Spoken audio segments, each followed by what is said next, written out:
بهترین میگه بهترین مسلمان کیه؟ میگه مسلمانی که ای دستش و از زبانش کسی آزار نیابه. ایرا پیامبر گفته است بهترین مسلمان. حالا ببینین نگفته است بهترین مسلمان همون کسی که دویم روزادار باشه، هر شب نماز تهجد داشته باشه.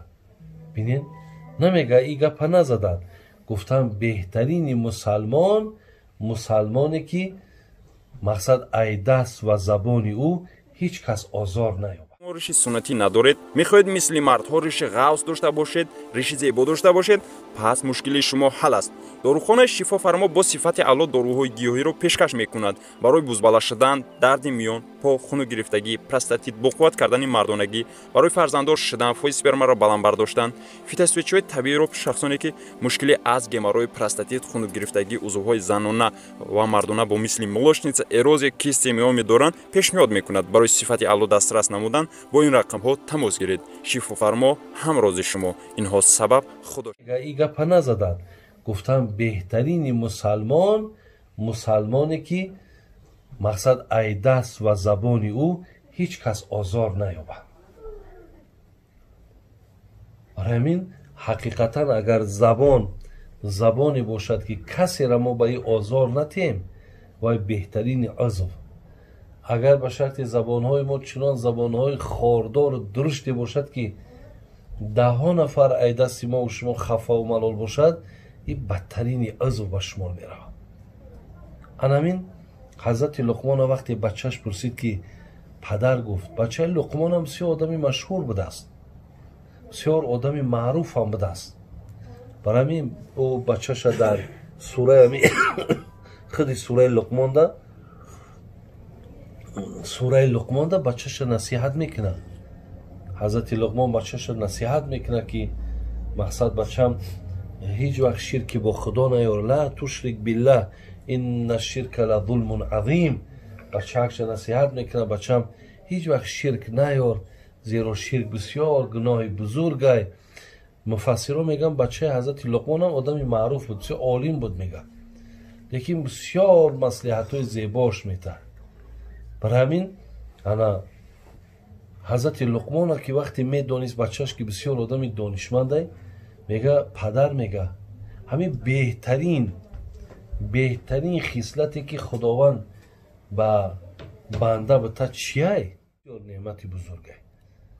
شما بینید که خدای مهربان در قرآن خبر میده اعوذ بالله من الشیطان الرجیم اکملت لکم دینکم اتممت علیکم نعمتی و رضیت لکم الاسلام دینا.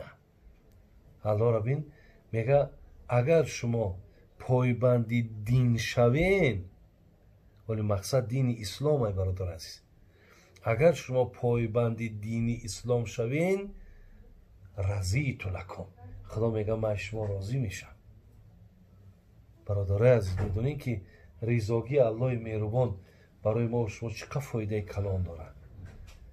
این خیلی خوشبختی هست که وقتی که خداوند ایمن تو راضی باشه. ولی حضرت مولوی میگد که اگر الله شود از بنده راضی، با او یار است استقبال و ماضی. شود ای بنده گر الله به آزار، همه در هر دو عالم است تو بیزار. اگر انسانی که برادر عزیز خدا از او راضی باشه، میگه حاضره و آیندهش میگه خیره. لیکن بنده ای را که اگر خداوند از او غضبناک باشه، او چی است؟ او میگه همه او را بد میبینه، همه او را بد میبینه. برای همین یعنی خداوند دبی که راضیگیش در چی نسبت داد؟ که اگر شما پایبند دین باشین. الله مهربان با در قرآن چی میگه؟ میگه اعوذ بالله من الشیطان الرجیم و من یبتغی غیر الاسلام دینا فلن یقبل منه و هو فی الاخرة من الخاسرین. اکو قرآن که کتاب آخرانه برادر عزیز، و خدای مهربان هم در قرآن گفته است محمد هم آخران پیامبره. بینین محمدم آخران پیامبره، قرآنم آخران کتابه. دیگر تا روزی که روز رستاخیز میگیم، تا روز قیامت میگیم، تا روز قیامت دیگر برادرها پیامبرها دیگر نمیآیند. تمام دیگر. یعنی تا همین زمان پیامبری آخران از خودمان بود، دیگر از این دیگر پیامبر نمیآید. و قرآن هم آخران کتاب. برای همین خداوند اشاره داره که هر کسی که بغیر دین اسلام دیگر دینی را پیروی میکند، دیگر دینی را برای خودش همچو دینی بگیم که چی بگیم، یا دینی نجات بخش اگر برای خودش اگر قبول کند، خدا میگه بجز اسلام هیچ دینی را از کسی نمیپذیرم. از کسی دیگر غیر اسلام دیگر هر دینی را که انتخابم که کردی، من او دین است نمیپذیرم. و هو فی الاخرة من الخاسرین. خدا گفته است با این انتخاب کردگیت، یعنی انتخابی که اگر تو غیر دین اسلام باشه و تو هر آینه در قیامت بسیار خار و ذلیل هستی. الله در قرآن میگه اعوذ بالله من الشیطان الرجیم این الدین عند الله الاسلام. خدا میگه یگانه دینی که در نزد الله شما بین محترمه، پیرواش محترمه، اون کدام دینه؟ دین اسلام. الحمدلله رب العالمین. برادران عزیز که امروز زیاده قریب ممکن از 95% ممکن زیادم باشد تاجیکستانی ما همه پیروی از دین اسلام دارن برادران. همه اینها نامشان مسلمانه. همه اینها در خانه هاشون برادران از روی میل محبتشون قرآن در بالای سرشون دارن. خانه نخوانن، خانه شون قرآن خالی نمیمونن. این یک محبت ہے برادر عزیز، این هم یک احترام ہے. برای همین حضرت لقمان بچهش وقتی گفت پدر بهترین آن چیزی که خدا با بنده میده چیه؟ گفت دین. برای همین برادرها این دینی که حاضر ما و شما داریم، شما این را احساس کنید که بهترین نعمت خدا ہے.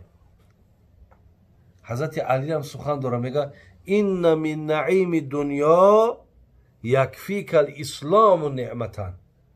ببینید حضرت علی چی میگه؟ میگه در دنیا نعمت ها بسیارن.